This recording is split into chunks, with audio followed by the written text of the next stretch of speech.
এবং সঠিক নিয়মে কোনটা কোন দিকে থাকবে সেটা দেখে।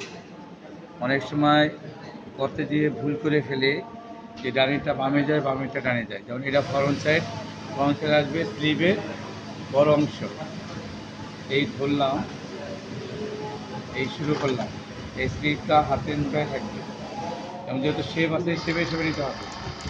এইভাবে শেপে শেপে ধরে সঠিক নিয়মে স্লিভ জন করতে হবে, যাতে কোনো পাকালি ছোটো বড়ো না হয়, কোনো কাটাকাটি হবে না। এইভাবে স্লিভটা সুন্দরভাবে ধরে শেপে শেপে করতে হবে। এই আছে মাথাটা ধরে এই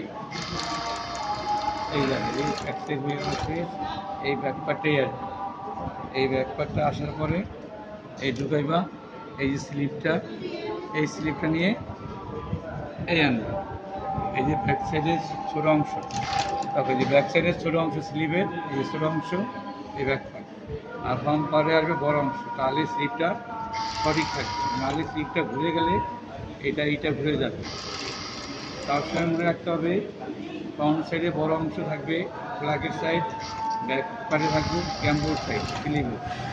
এইভাবে স্লিভ জন করতে হবে, নাহলে স্লিভ উল্টো হয়ে যাবে।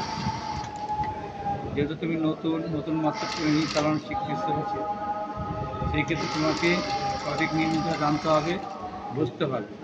দেখো এই একটা করলাম, এই আরও একটু দেখে যাচ্ছি। এই যে ফর্ম পার্টটা প্রথমে এই ফর্ম পার্টে ধরবা, এইভাবে ফর্ম পার্ট ধরবা, তাহলে ভুল হবে না। এই যে এই স্লিপটা এই যে বড় অংশের সামনে চলে আসবে, এই ধরবা, এই ধরে এই,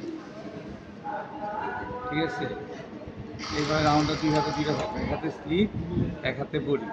যেহেতু শেপ অনেক, তোমাকে এইভাবে ঘুরে নিতে হবে, যাতে স্লিপ বড়ও না হয় ছোটও না হয়।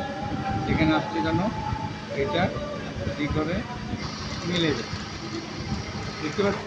ব্যাকটা করলাম, এই ব্যাকটা চলে আসলো, এই আরেকটা স্লিপ ধরলাম, এই যে ফ্রন্ট ছোটো পার্ট ব্যাগে চলে গেল। এটা যখন ঠিক থাকবে তখন তোমার কাজের কোনো সমস্যা হবে না, ভুলটা কম হবে, প্লাস পড়াশোনা বেড়ে যাবে। একটা ভুল হলে চলতে দিয়ে না সমস্যা, যে সময়টা লাগবে তার থেকে তুমি আরও 5টি করে বেশি করতে পারবে। এটা মাথায় রাখতে হবে, কোনো ভুল করা যাবে না, সুন্দরভাবে তোমাকে নিজের কাজটা সুন্দরভাবে করতে হবে। হয়ে গেল, ঠিক আছে, মনে থাকবে।